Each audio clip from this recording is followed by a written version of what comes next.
So glad that he's doing it while he's able to walk and run and make it up a few stairs and do all that kind of thing, because sometimes I think maybe I won't make it that far before I retire. So it's a smart decision, and I'm glad that he's doing it. And everybody asks me how long they think it'll be before I call him with a work problem, but I've resolved that I'm not going to. I'm just going to plead ignorance if it gets to that. Let's see, I've got a little device, and I think I've got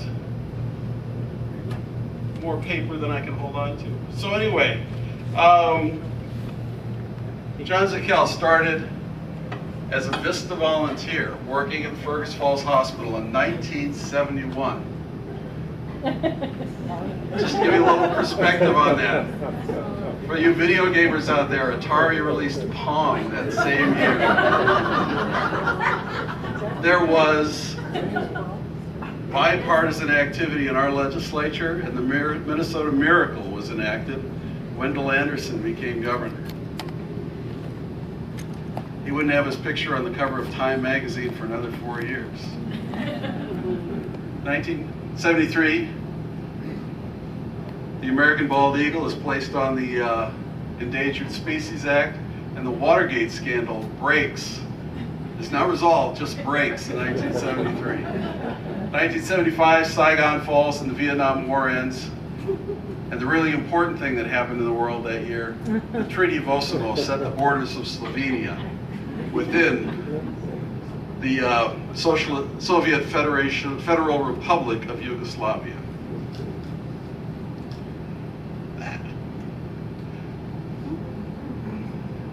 Yeah, I guess that's right. 1976, a great moment in mental health. One flew over the cuckoo's nest. Shows and wins 5 Oscars that year.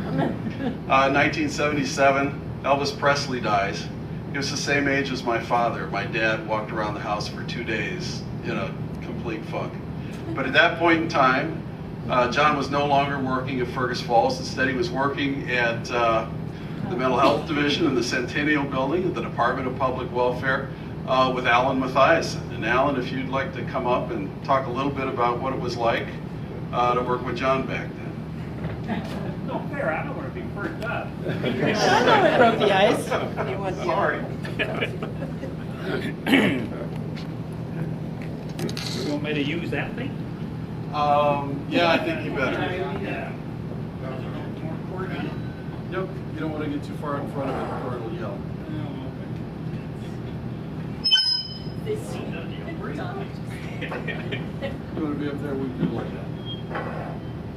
This is an awesome audience, and I think I'm going to have to throw out about 90% of what I was going to talk about. You stole part of it with the Vista part too.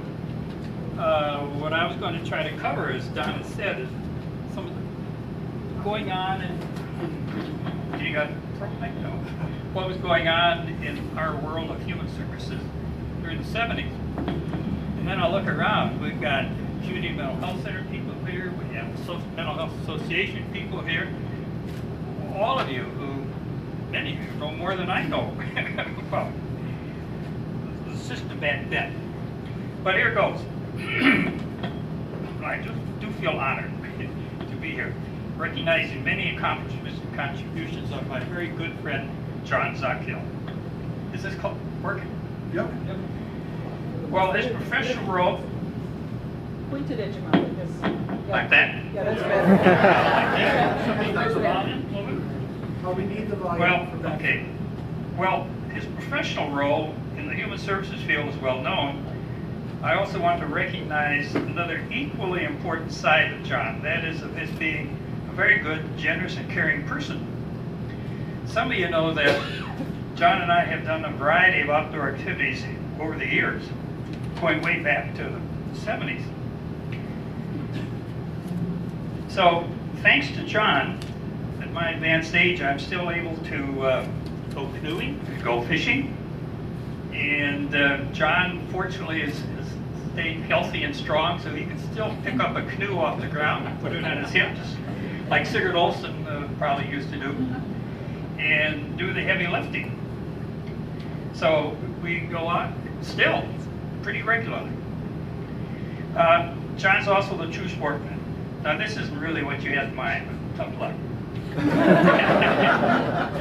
For example, last month while fishing the Rum River, John had caught several fish near where I was also fishing, but I wasn't having any luck at all.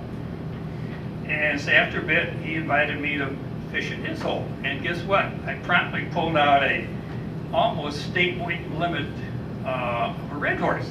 It should have been his. John can also be brave.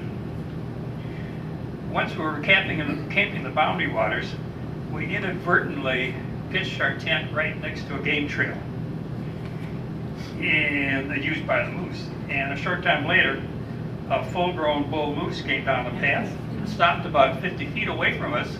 And remember, this is the fall, so running season, they can be nasty sometimes. Well, I turned tail and ran for the canoe. Well, John stood there and faced the moose down, and he got up. However, his camp cooking doesn't always work.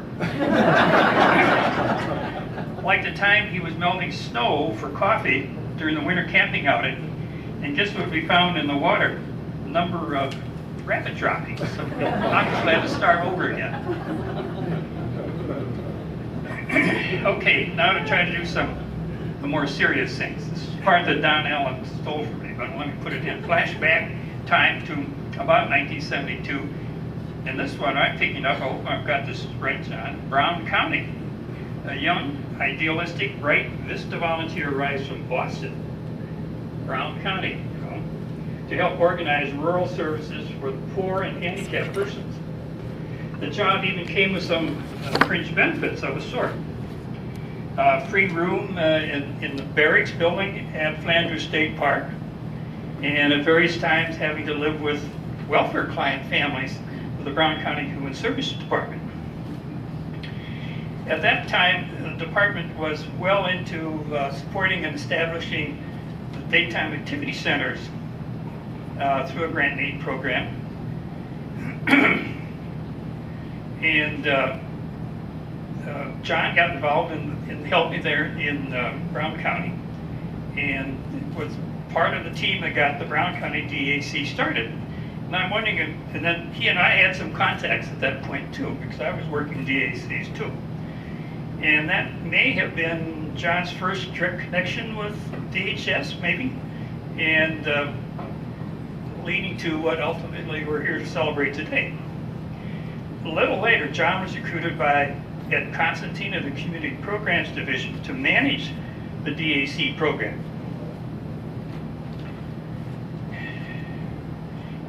Just a comment on the DAC program. Most of you will remember, I guess, this part. I didn't realize how many experts were going to be here. That the public schools had a very limited role in providing services for developmentally disabled.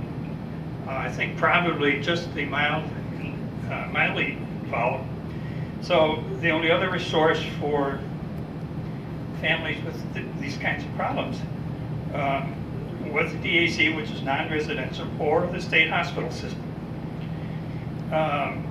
Dan Wilson is here, so he's going to correct me on this probably, or criticism, whatever. The main source of outpatient services in the community, treatment services, came through the community mental health centers. However, they tended to focus mainly, earlier at least, on outpatient services for the mentally ill, although that gradually changed over time. The department's organizational emphasis still dedicated a lot of resources to operations of what we then called the state hospital system. Deinstitutionalization was alive and well, but had a long ways to go yet. So, one other little side that some of you may not remember is that most of the state hospitals operate a substantial farming program with dairy herds related animals. And the hospital residents were in large part involved with helping operate the farming. And I remember the area of some controversy when they started selling the farms and selling the dairy herds. Not everybody thought that was a good idea. Finally, possibly the most important event during this time was adoption of the Community Service Act, bringing changes throughout the system, bringing the counties into full partnership in the design and delivery of most human service programs. So, at that point, I'll turn it over to back to you, John. Thank you.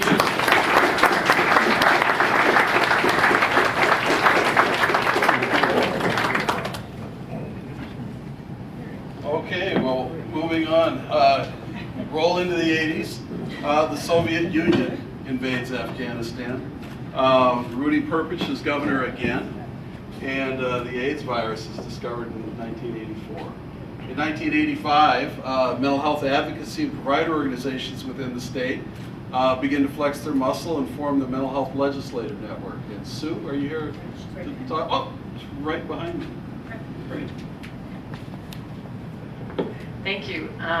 For those of you who don't know me, I'm Sue Aberholden, Executive Director of NAMI and co-chair of the Mental Health Legislative Network. When we heard that John was retiring, kind of got a lump in our throat and then sheer terror. Losing him, it's just going to be really tough. John's knowledge of the mental health system, especially in terms of numbers and history, how everything is funded is truly phenomenal. There are many words that we could use to describe John. Certainly smart, knowledgeable, numbers guy, deliberate, thoughtful, but also kind, lots of integrity, honest, and just damn nice. We're going to miss him in many ways. We're going to miss you at all the DHS meetings and seeing you at the Capitol all the time. We're going to miss your guidance and your answers to all of our many, many questions. We're going to miss you as a wonderful advocate for the mental health system, and we're going to miss you as a friend. And on behalf of the Mental Health Legislative Network, we have a plaque for you that says, with respect and gratitude for his many years of outstanding advocacy to improve the mental health system.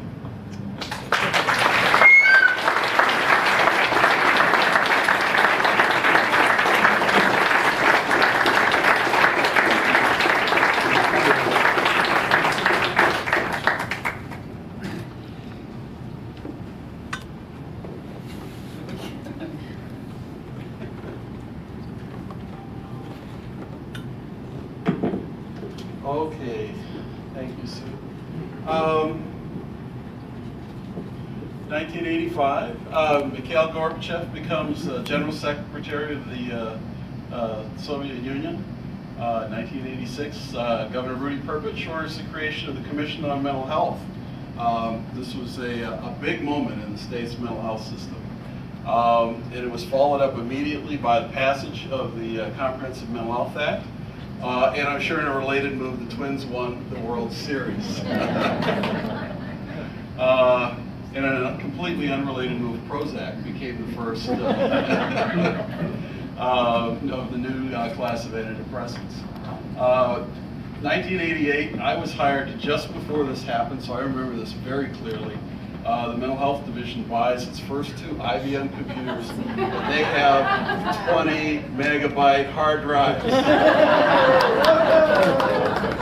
And Ralph Holcomb filled one of them with WordStar 2000. And as I was researching this, I also discovered that this was the first moment that I am aware that John Zakel was documented as the finance guru for mental health system.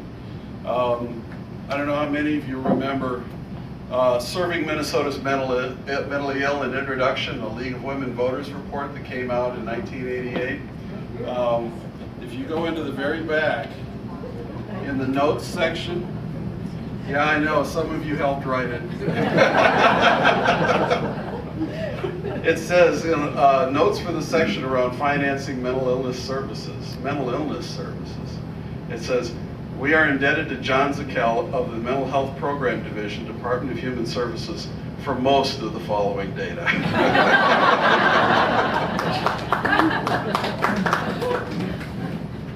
And so that's when I think his stature as the finance guru for mental health was established. 1989, the first President George Bush authorizes $300 billion to prop up a collapsing savings and loan industry. You get the feeling things kind of just turn around. The Comprehensive Children's Mental Health Act was passed into law, and the Mental Health Division has grown a great deal, and John finds himself working with a whole bunch of new program consultants on getting the mental health system in place. And I'd like one of them to come up, Mary Jo Berchet.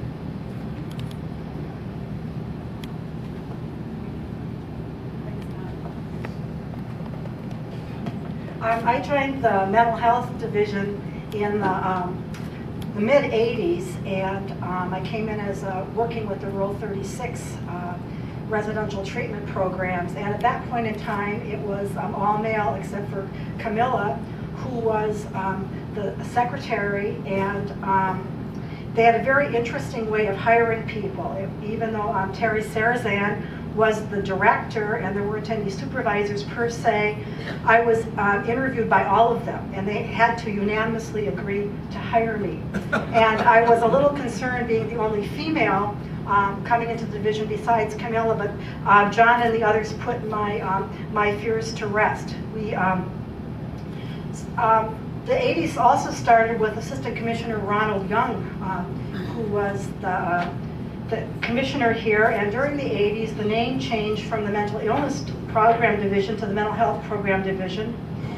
We changed from, as Don said earlier, from DPW to Department of Human Services, and I have to give credit to Jerry Stork. He helped me with some of this information from the 80s. John became a supervisor. The federal mental health, the community mental health grants were converted to federal mental health block grants. Governor Perpich came into play, and as